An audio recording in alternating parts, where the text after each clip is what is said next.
Hello everyone, स्वागत है आप सभी का इसरो अकेडमी के ऑनलाइन प्लेटफॉर्म पर। जैसा कि हम लोग रेलवे और के जो भी एग्ज़ाम है ग्रुप डी और एनटीपीसी उसके लिए कंटिन्यूस आपको मैथ और साइंस की क्लासेस मिल रही हैं। उसी क्रम में हमारा जो पिछला टॉपिक था न्यूट्रिशन एंड डाइजेस्टिव सिस्टम, उसका पार्ट 1 अपलोड हो चुका था, यानी हमने वो क्लास ले रखी थी आपकी। जो सेकेंड है पार्ट, उसको आज हम लोग कंप्लीट करेंगे। तो इम्पॉर्टेंट 20 क्वेश्चंस पिछली क्लास में हुए थे। अब 20 के आगे हम लोग यहाँ से स्टार्ट करते हैं जो भी इस चैप्टर में इम्पॉर्टेंट क्वेश्चन है। न्यूट्रिशन एंड डाइजेस्टिव सिस्टम, पोषण एंड पाचन तंत्र। मैं दिवाकर पांडे आपका सभी का यूट्यूब के ऑनलाइन प्लेटफॉर्म पे स्वागत कर रहा हूँ। ठीक है, चलिए स्टार्ट करते हैं स्टूडेंट्स। क्वेश्चन नंबर 20 तक हो गया था। 20 के आगे हम लोग इस चैप्टर को देखते हैं।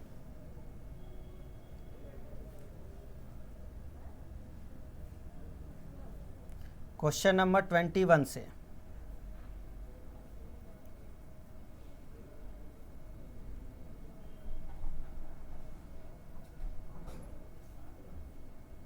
यस, ठीक है।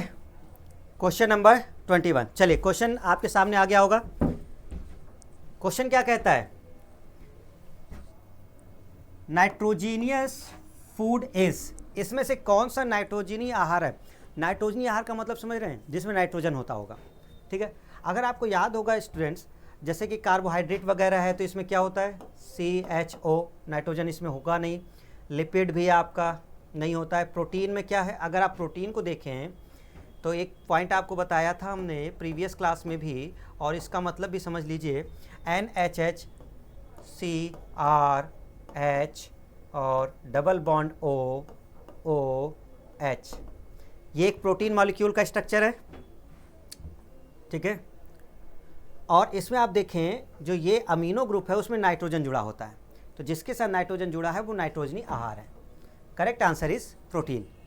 ठीक है, आपको बता भी दिया, क्योंकि बाकी जो हैं उसमें कार्बन, हाइड्रोजन और ऑक्सीजन है ऊपर में।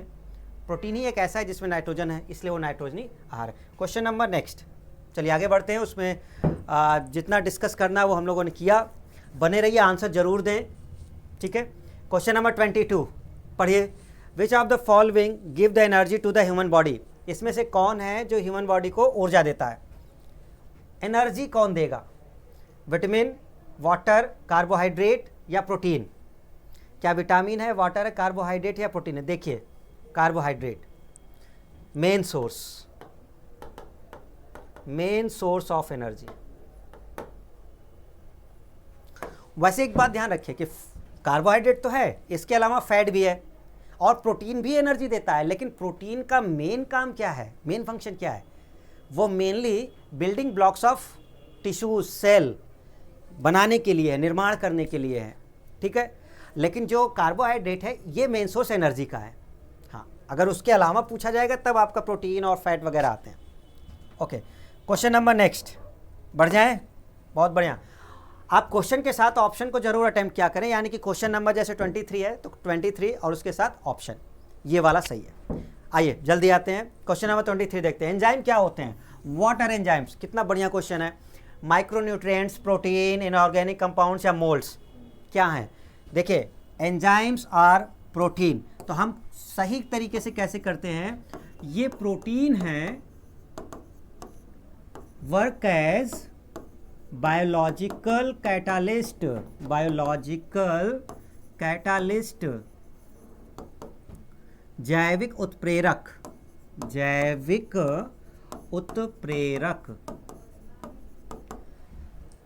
एंजाइम प्रोटीन पदार्थ होते हैं जो जैविक उत्प्रेरक की तरह काम करते हैं। Complete sentence.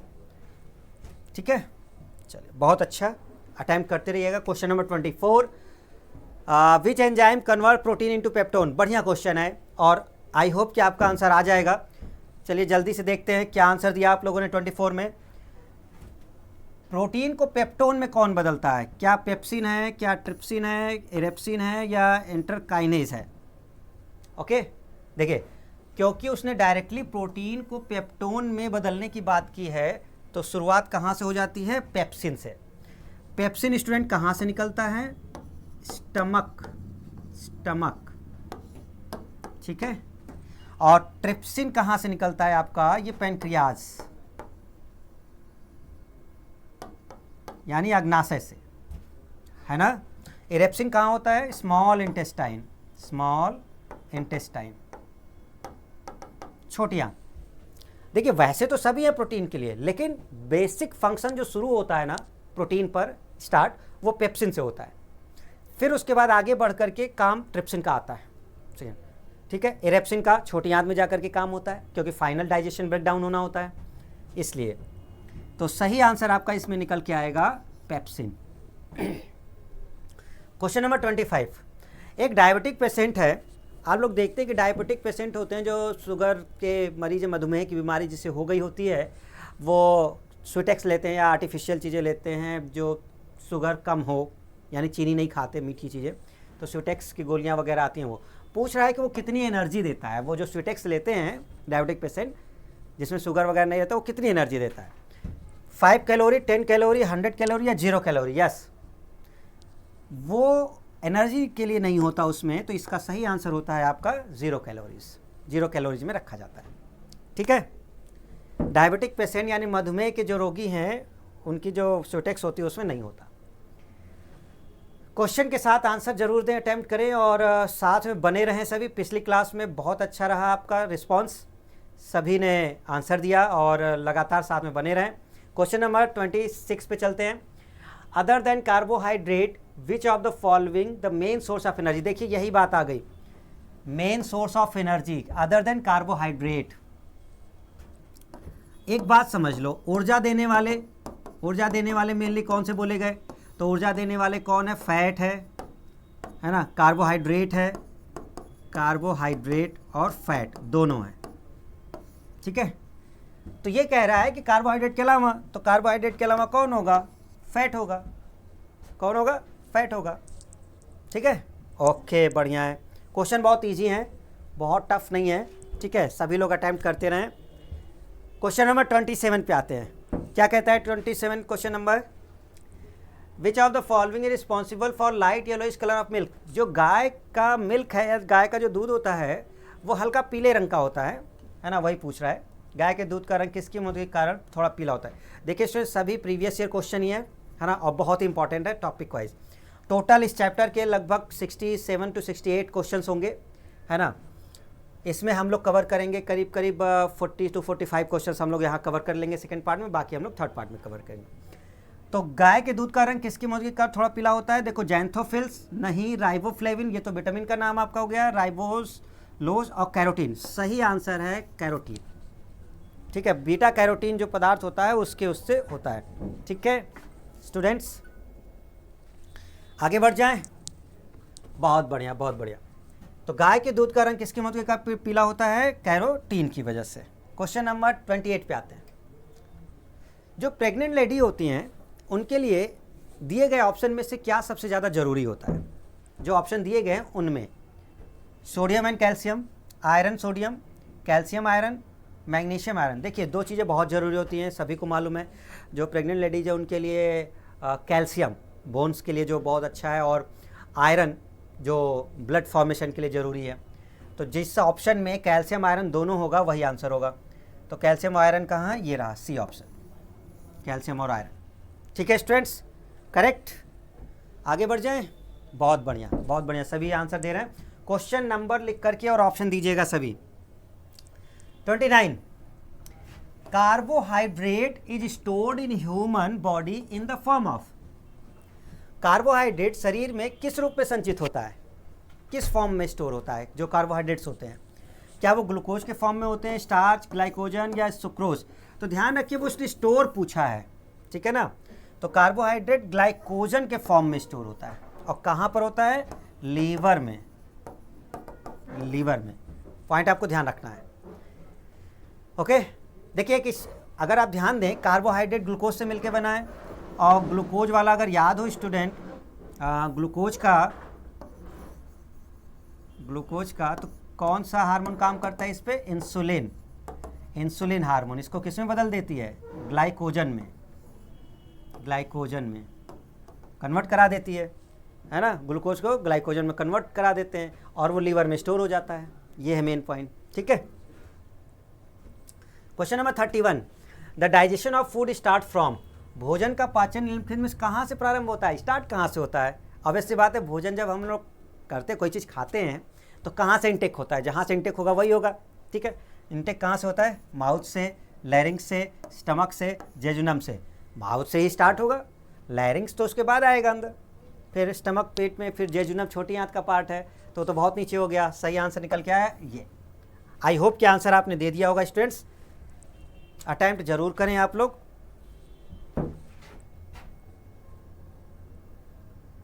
ठीक है, अच्छा क्वेश्चन नंबर ये 35, in balance diet how much amount of carbohydrate should take. कितना बढ़िया क्वेश्चन पूछा हुआ है और ये प्रीवियस ईयर क्वेश्चन ही है। एक संतुलित आहार में हेल्दी पर्सन के लिए जो संतुलित आहार है उसमें कार्बोहाइड्रेट की मात्रा पूछी गई है। तो इस तरह तो हम 2-3 चीज़ें भी पूछ सकते थे। देखो प्रोटीन के लिए भी एक्चुअल में ये जो 200 ग्राम है ना स्टूडेंट्स, ये प्रोटीन के लिए, ध्यान रखेंगे ये किसके लिए है, प्रोटीन के लिए। एक संतुलित आहार में जो प्रोटीन की मात्रा है वो ये है। 600 ग्राम जो है वो किसका है, कार्बोहाइड्रेट का है, कार्बोहाइड्रेट। और 80 ग्राम किसके लिए बोला गया है, फैट के लिए बोला गया है।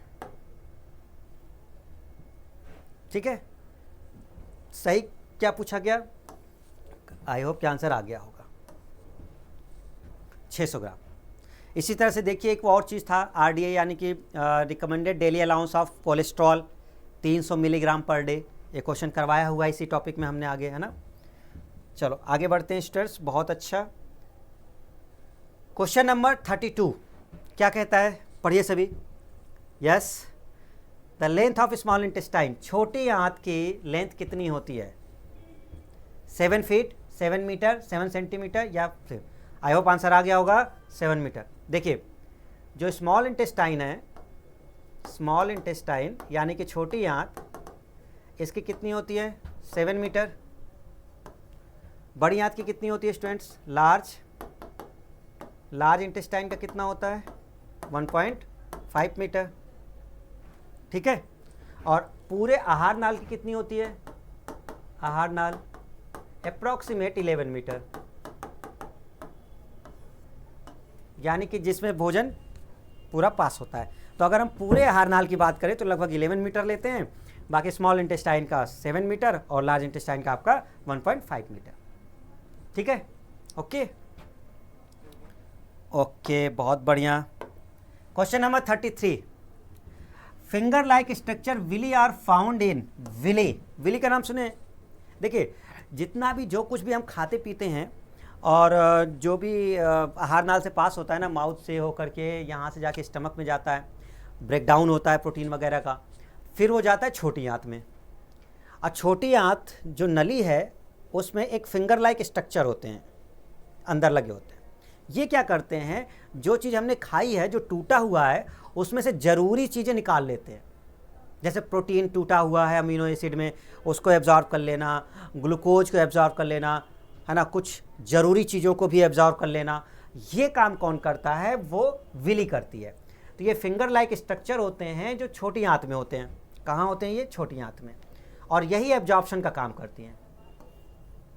एब्जॉर्प्शन, इनका काम क्या होता है, एब्जॉर्प्शन, अवशोषण, अवशोषण, एब्जॉर्प्शन। ठीक है, कहाँ मिलती हैं, स्मॉल इंटेस्टाइन। तो अगर क्वेश्चन पूछे कि छोटी आंत में जो विली होती हैं उनका प्रमुख काम क्या है, तो आंसर है कि वो भोजन में से जरूरी तत्वों को एब्जॉर्ब करने का काम करती हैं, और फिर इसके बाद इनको ब्लड में भेज दिया जाता है, उनको निकाल कर। इसीलिए जितना अच्छी चीज़ें आप खाएंगे, जितनी सही चीज़ खाएंगे, वो उसको मिलेगा और वो कोशिका को जाएगा और कोशिका ग्रोथ करेगी। ठीक है, बहुत बढ़िया। चलिए अगला क्वेश्चन देखते हैं स्टूडेंट्स, क्वेश्चन नंबर 34। चलिए देखें जरा सभी लोग, क्वेश्चन नंबर 34 क्या कहता है। एक व्यक्ति है, उसमें यूरिया का लेवल बढ़ गया है, यूरिया लेवल बढ़ गया। तो अब वो कह रहे हैं कि अगर उसके शरीर में यूरिया लेवल बढ़ गया है तो कौन सा ऑर्गन उसका प्रभावित हो गया है। यूरिया का स्तर बढ़ गया है तो कौन सा प्रभावित। तो एक चीज़ तो समझना है कि यूरिया को अलग करना या छानने की प्रक्रिया कौन करता है, किडनी करती है। किडनी एक ऐसा ऑर्गन है जो यूरिया को छानने का काम करता है। अगर किडनी में नेफ्रॉन की इकाइयाँ सही से काम ना करें तो यूरिया क्या होगा, सही से फिल्टर नहीं होगा, और नहीं फिल्टर होगा तो ब्लड में मात्रा बढ़ जाएगी, लेवल ज़्यादा हो जाएगा। क्लियर है? क्योंकि अलग करने का काम तो किडनी का ही था, छानने का। तो सही आंसर निकल के आता है कौन, कि अगर यूरिया की मात्रा बढ़ रही है तो सीधा सा मतलब है कि किडनी प्रभावित हो गया है। ठीक है, और इसी में यूरेमिया नाम का रोग कहा जाता है ना, क्या बोल देते हैं, यूरेमिया नाम का रोग बोल देते हैं कि यूरेमिया हो गया है या समथिंग, है ना, लेवल बढ़ गया है ब्लड में। चलिए, अच्छा वैसे ये तो ठीक है स्टूडेंट्स, यूरिया का प्रोडक्शन कहाँ होता है, यूरिया बनती कहाँ है, यूरिया बनती कहाँ है, ये तो पॉइंट हुआ कि वो लेवल बन रहा है और फिल्टर हो रहा है, बनती है कहाँ, ध्यान रखिएगा, लीवर में। तो बनने वाली प्रोसेस तो लीवर की है, लेकिन वहाँ से वो किडनी के पास पहुँचता है और नेफ्रॉन की इकाइयाँ उसे छानती है। क्वेश्चन नंबर 35 बहुत अच्छा क्वेश्चन है, मैच अगर टॉपिक हमने सही से पढ़ा हुआ है तो इसका मतलब ये क्वेश्चन बन जाएगा। ठीक है, एक तरफ देखिए कुछ एंजाइम्स लिखे हुए हैं और दूसरी तरफ ऑर्गन लिखा है। क्वेश्चन क्या कह रहा है कि इन एंजाइम को मैच कराना है कि ये किस ऑर्गन से संबंधित है। ओके चैंपियंस, आ जाओ बच्चों सभी लोग। पेप्सिन, चलिए रिवाइज कर लेते हैं, जो पीछे पढ़ा था हम लोगों ने उसको याद करते हैं। पेप्सिन कौन निकालता है, सही आंसर है स्टमक। ठीक है, साथ साथ करेंगे, पेप्सिन कौन निकालता है, स्टमक। टाइलिन, टाइलिन कहाँ से आती है, लार में प्रेजेंट होती है, लार, और लार कहाँ है, माउथ में। टाइलिन यानी कि लार, सलाइवा, और वो कहाँ है, माउथ में। इरेप्सिन, इरेप्सिन नाम का एंजाइम कहाँ होता है आपका, इरेप्सिन। ठीक है, इरेप्सिन, इरेप्सिन होता है छोटी आंत में, कहाँ होता है स्टूडेंट, छोटी आंत में। और लास्ट बचता है इंसुलिन, तो इंसुलिन कौन निकालता है, पैनक्रियाज। ठीक है, साथ में मैच हो गया। तो आंसर देखते हैं कि पेप्सिन यानी कि ए का ऑप्शन नंबर 3 है, ए का ऑप्शन नंबर 3 है, बी का 2 है, ए का 3 और बी का 2। आप देखें आपका आंसर आ गया होगा, ए का 3 बी का 2, सही ऑप्शन है ए। ओके, बहुत बेहतरीन। ठीक, आंसर कमेंट करते रहिए, बहुत ही अच्छे क्वेश्चन लेकर हम लोग आए हैं आपकी प्रैक्टिस के लिए। क्वेश्चन नंबर 36 पे बढ़ते हैं। चलिए स्टूडेंट्स, क्या कहता है क्वेश्चन नंबर 36, इनमें से कौन सा एक हार्मोन है, बताइए। देखिए कितना बेहतरीन क्वेश्चन में से एक है कि सब एंजाइम वगैरह हम लोग समझते हैं, और इसमें से एक हार्मोन जो पूछ रहा है, एक हार्मोन है, which are the following is a hormone. Yes, ptyalin क्या हार्मोन है, नहीं, टाइलिन एंजाइम है। रेनिन क्या है, एंजाइम है, और पेप्सिन भी क्या है, एंजाइम है। यानी कि हार्मोन कौन सा है, इंसुलिन। अच्छा बताएं, इंसुलिन कहाँ से निकलती है स्टूडेंट, आंसर है पैनक्रियाज से, पैनक्रियाज मतलब अग्नाशय से। पेप्सिन कहाँ से निकलती है, जल्दी से बताएं, पेप्सिन कहाँ से है, पेप्सिन स्टमक से। पेप्सिन कहाँ से है, स्टमक से, अमाशय से। ठीक है, रेनिन भी स्टमक से ही है, रेनिन कहाँ से है स्टूडेंट्स, स्टमक से। टाइलिन कहाँ है, सलाइवा में, सलाइवा मतलब लार में। ओके, टाइलिन कहाँ है, लार में। ये स्टमक से, ये भी स्टमक से, और ये पैनक्रियाज से। बहुत बेहतरीन। क्वेश्चन नंबर 37, क्वेश्चन नंबर 37, जल्दी से आ जाएं। What is the function of bile juice secreted by liver. देखिए कितना बेहतरीन क्वेश्चन है। पित्रस है ना, पित्रस कौन निकालता है, सबको पता है, लीवर। अच्छा, स्टोर कौन करता है, तो बाइल जूस को स्टोर गॉल ब्लैडर करती है। तो ये बाइल जूस निकलता है, और ये होता क्या है, इसके लिए सही बात बतानी है। तो सिक्रीटेड बाइल मतलब निकलना, है ना, निकलता लीवर से है, और कार्य पूछा गया है। ठीक है, तो कार्य क्या होता है, मेक्स द फूड एल्केलाइन, यह भोजन को क्षारीय बनाता है, बिल्कुल सही है। यह भोजन को अम्लीय बनाता है, नहीं। यह भोजन को तोड़ता है, नहीं, ये फैट को तोड़ता है। सही ऑप्शन क्या है, फैट को तोड़ता है, फैट को, फैट को तोड़ता है। तो सही ऑप्शन निकल के आया A, it makes the food alkaline, यह भोजन को क्षारीय बनाता है, ना कि एसिडिक। इसका नेचर ही एल्केलाइन है। बेहतरीन, ओके, बढ़िया। चलिए, रिस्पांस भी अपना देते रहिए, थोड़ा सा साथ में बने रहिए, और आंसर भी देते रहिए सभी लोग। बहुत अच्छा कर रहे हैं आप सभी, है ना। क्वेश्चन नंबर 38, बड़ी आंत की औसतन लंबाई। देखिए आंसर दिया था, कई लोग का आंसर आ गया होगा 1.5 मीटर। लेकिन क्या ऑप्शन में 1.5 मीटर लिखा है? देखिए यहाँ पे है 4 सेंटीमीटर, तो नहीं होगा। 10 सेंटीमीटर नहीं होगा, 5 सेंटीमीटर भी नहीं होगा, ये सारे सेंटीमीटर में है। ये है 5 फीट। हाँ, अगर अप्रॉक्सीमेट इसकी वैल्यू ले तो लगभग हम 5 फीट ले सकते हैं 1.5 मीटर का। तो क्योंकि मीटर में नहीं है, हम सही आंसर 5 फीट लेंगे। ठीक है, ओके एवरीवन। सेशन कैसा जा रहा है? क्वेश्चंस लेवल अच्छा चल रहा है सबका? ठीक है, बढ़िया प्रैक्टिस करते रहिए। कोशिश हमारी है कोई भी एग्ज़ाम आपका ऐसा ना हो जिसमें से क्वेश्चन छूट जाए। बस साथ में बने रहिए, रिस्पांस देते रहिए। आइए question number 39, match correctly. Match करना है। कुछ पार्ट्स लिखे हुए हैं और ये जुड़े हुए। देखिए जेजुनम, जेजुनम किससे रिलेटेड है? यस, छोटी आंत, बहुत सही। रेक्टम किसका पार्ट है स्टूडेंट? लार्ज, सही है। इसोफेगस, फूड पाइप जिसे बोलते हैं, फूड पाइप, भोजन वाला, भोजन नली जो होती है। और ऑक्जेंटिक सेल, ये तो अमाशय की हैं जो बची। सही ऑप्शन निकल के कौन सा आया? ए का 4, ए का 4, बी का 1, ये देखो ए का 4, बी का 1, सी का 2 और डी का 3। जिन्होंने आंसर दे दिया था बहुत बढ़िया, वेल डन, है ना आप सभी को। अच्छा ध्यान रखें, स्मॉल इंटेस्टाइन के 3 पार्ट हम यहाँ लिख देते हैं। स्मॉल इंटेस्टाइन के 3 पार्ट, पहला कौन सा है? ड्यूडेनम। क्या है स्टूडेंट्स? ड्यूडेनम। दूसरा क्या है? Jejunum, jejunum. और तीसरा क्या है स्टूडेंट्स? इलियम। ड्यूडेनम, जेजुनम और इलियम, ये तो छोटी आंत के पार्ट है। बड़ी आंत के कौन कौन से हैं? बड़ी आंत के पार्ट कौन कौन से हैं? पहला कोलन, सीकम और थर्ड पार्ट इज रेक्टम। ठीक है, तो ये ध्यान रखें। देखिए बार बार क्वेश्चन रिपीट होते हैं, इसलिए हम लोग ध्यान रखेंगे। छोटी आंत के 3 पार्ट हैं, ड्यूडेनम, बोलिए ड्यूडेनम, जेजुनम, इलियम। और बड़ी आंत के हम क्या बोलेंगे स्टूडेंट? Colon, caecum, rectum.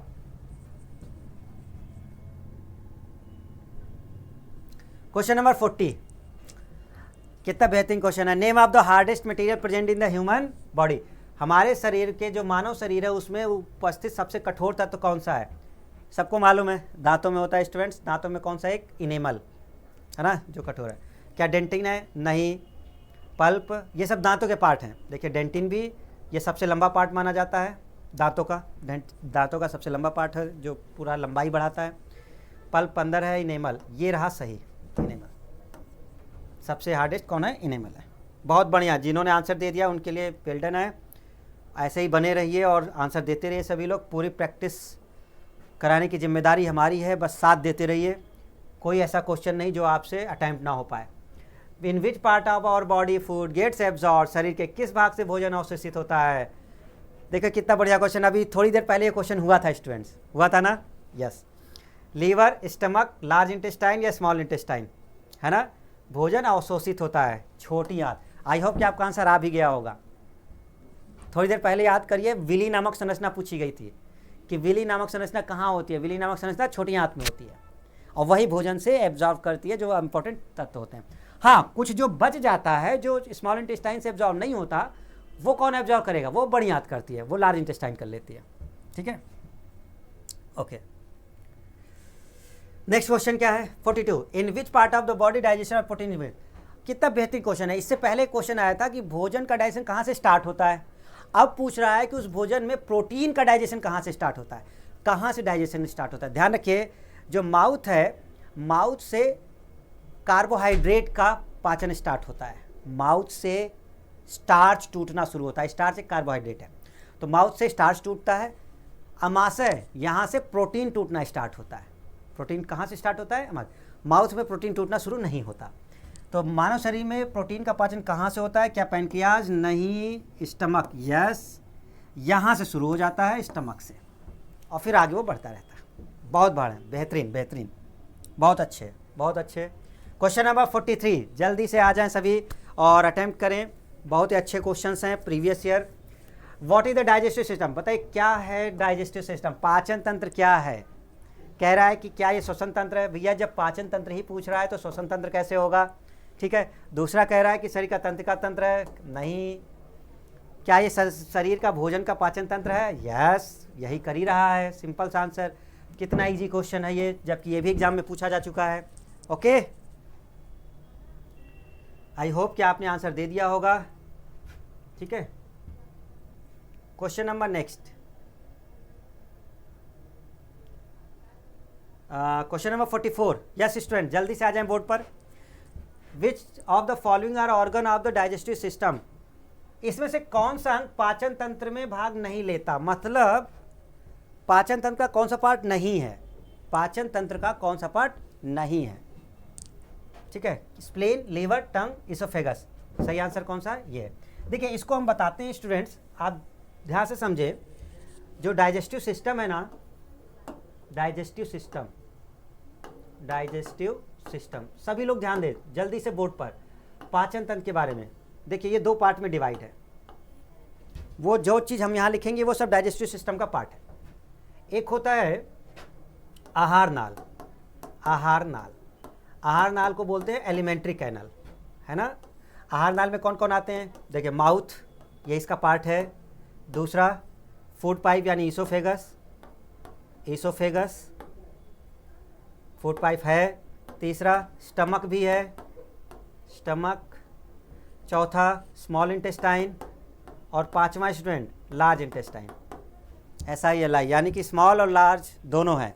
और इधर नली में कौन से आते हैं, सहायक ग्रंथियाँ, एसेसरी, एसेसरी ग्लैंड्स। सहायक ग्रंथियाँ कौन कौन सी हैं, तो हम लोग देखते हैं लीवर है ना, पैनक्रियाज भी आता है इसमें, पैनक्रियाज भी आता है, और गॉल ब्लैडर भी आता है। गॉल ब्लैडर मतलब पित्ताशय। और एक आपका कौन सा आता है, लार ग्रंथियाँ, सेलेवरी ग्लैंड्स, लार ग्रंथियाँ, ठीक है। अब इनको छोड़कर जो भी हो वो डाइजेस्टिव का पार्ट नहीं है। तो आप देखें पहला ऑप्शन क्या दे रहा है, स्प्लीन, क्या कहीं पर स्प्लीन का नाम है, नहीं है, ठीक है। तो हमारा ये आंसर हो गया। क्वेश्चन नंबर 45, आज का हमारा लास्ट क्वेश्चन, आज हम लोग यहीं तक रखेंगे। बाकी के जो क्वेश्चन हैं 20-22 क्वेश्चन और बचेंगे, वो उसको हम लोग अगले पार्ट में कवर कर लेंगे, ठीक है, जिससे कि हमारे ऊपर बर्डन भी न बने और हम लोग रिवीजन भी करते रहे, प्रैक्टिस भी होती रहे। क्वेश्चन नंबर 45, पाचन तंत्र का कौन सा अंग है यांत्रिक तथा रासायनिक रूप से भोजन बोलस को कायम बदलता है। ये कह रहा है फूड बोलस को कायम में कौन कन्वर्ट करता है, कायम में कौन कन्वर्ट करता है, कौन कन्वर्ट करता है, ठीक है। फूड बोलस को कायम, ये नाम है। देखिए माउथ में जो लार है ना, जब हम कोई चीज़ खाते हैं और लार में मिक्स हो जाता है, तो इस भोजन को बोलते हैं फूड बोलस, ठीक है। क्या बोलते हैं स्टूडेंट, फूड बोलस। यानी कि बाहर हमने सेव है तो वो सेव है, लेकिन एक बार काटने के बाद हम थोड़ी देर उसको लार में मिक्स करेंगे, रखेंगे, तो अब उसको फूड बोलस कहेंगे। अब फूड बोलस नली से होते हुए हमारा यहाँ से होते हुए कहाँ जाएगा, स्टमक में जाएगा। अब स्टमक में उसका नाम बदल जाता है, क्योंकि स्टमक में उसमें एक लिक्विड आएगा, गैस्ट्रिक जूस बोलते हैं, वो जैसे उसमें मिक्स होता है तो अब उसको हम लोग काइम के नाम से जानते हैं। क्या बोलते हैं उसको, काइम। तो सही चीज़ हो गया कि फूड बोलस तो माउथ में है, लेकिन वो कन्वर्ट हो रहा है काइम में। तो कौन कर रहा है ऐसा, स्टमक कर रहा है। अच्छा, स्मॉल इंटेस्टाइन में क्या कोई नाम है, हाँ यहाँ काइल नाम है, यहाँ काइल है, ध्यान रखें काइल। यहाँ भोजन को काइल बोलते हैं और स्टमक में हम लोग काइम बोलते हैं। स्टमक में हम लोग क्या बोलते हैं, काइम। तो इसमें कन्फ्यूजन नहीं होना चाहिए, स्टमक में हम लोग काइम बोलते हैं, जबकि यहाँ पर हम लोग काइल बोलते हैं। ओके, तो आज के बहुत ही इंपॉर्टेंट क्वेश्चंस जो हम लोग न्यूट्रिशन और डाइजेस्टिव के टॉपिक चल रहे हैं हमने कवर किया, ठीक है। आज के लिए इतना ही रखते हैं स्टूडेंट्स। आप लोग नेक्स्ट हमारे साथ बने रहिए, इसको रिवाइज कर लीजिएगा पीछे का, ठीक है। अपना ध्यान रखिए, फिर मिलते हैं, धन्यवाद, थैंक यू, जय हिंद।